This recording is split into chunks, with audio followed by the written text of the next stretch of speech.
Bonjour Valériane. Bonjour. C'est une enquête conjointe des observateurs de France 24 et de la cellule InfoVérif d'RFI qui nous alerte aujourd'hui. On va parler d'un nouveau réseau qui diffuse de fausses informations dans les pays de l'AES, comprenez l'Alliance des États du Sahel, Burkina Faso, Mali, Niger. Tout d'abord, de quel type de désinformation s'agit-il ?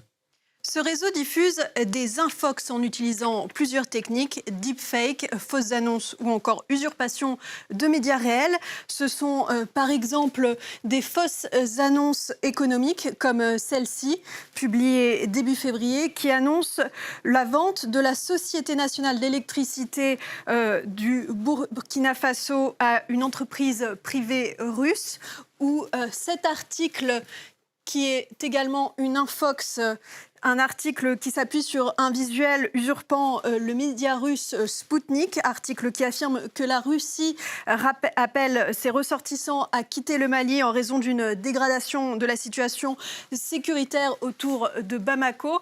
Une information qui a rapidement été démentie par l'ambassade russe au Mali.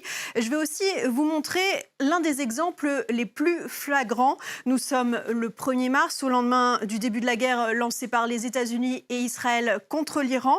Cette vidéo du journal du soir de la télévision d'État burkinabé, la RTB, montre une présentatrice qui va annoncer que le chef de la junte au pouvoir, Ibrahim Traoré, a décidé d'envoyer 2 bataillons d'infanterie à Téhéran pour soutenir l'Iran. Regardez. D'entraîner de lourdes conséquences. En réponse à cette situation, les autorités burkinabées annoncent le déploiement de 2 bataillons d'infanterie à Téhéran, ainsi que la fermeture immédiate de l'ambassade des États-Unis au Burkina Faso et le rappel sans délai de l'ambassadeur du Burkina Faso en poste aux États-Unis pour consultation.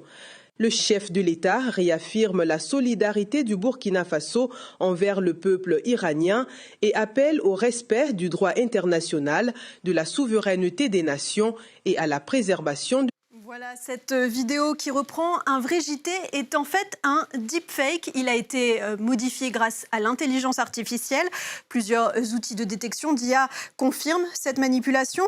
Elle est également perceptible à certaines intonations artificielles que vous avez peut-être entendues dans la voix de la présentatrice. La télévision burkinabé, la RTB, a d'ailleurs démenti très rapidement cette information dans une publication Facebook. Mais malgré ce démenti, l'information s'était propagée sur les réseaux sociaux. La séquence a été partagée des milliers de fois, en particulier sur X par les comptes Scoop Africa et La Dépêche africaine, où la publication a dépassé très rapidement les 500 000 vues. Comment ce réseau est-il organisé, Valériane ?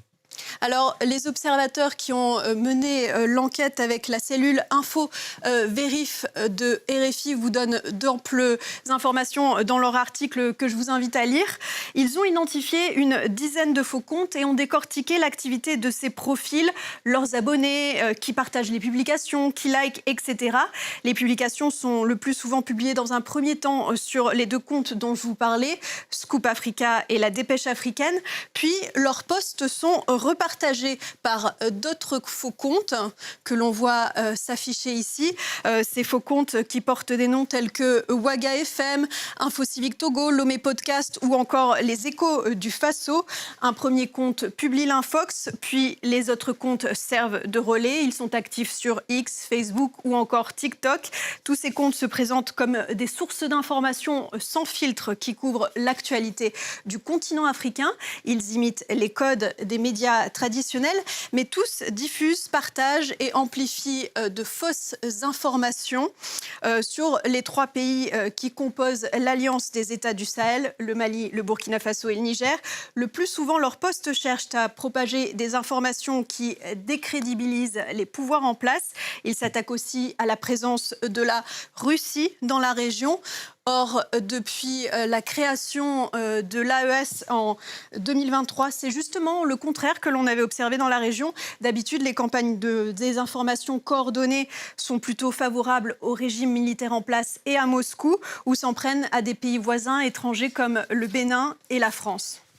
On l'a compris, l'objectif de ce réseau semble être de déstabiliser les pays de l'Alliance des États du Sahel. Mais alors, qui se cache derrière ces campagnes de désinformation ? À ce stade, il est difficile d'identifier précisément les responsables. Les observateurs de France 24 et de la cellule InfoVérif de RFI sont toutefois parvenus à rassembler des éléments et à remonter une piste qui pointe vers un pays voisin. Ils ont en fait enquêté sur les informations sur la transparence fournies par Facebook, informations que vous voyez ici.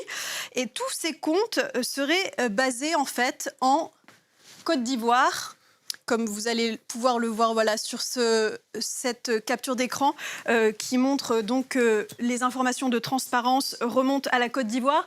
Preuve supplémentaire, les comptes dont on parle diffusent souvent des informations qui sont favorables à Yamoussoukro, comme vous pouvez le voir avec ce genre de publication. La Côte d'Ivoire qui est elle-même régulièrement attaquée par les désinformateurs pro-AES.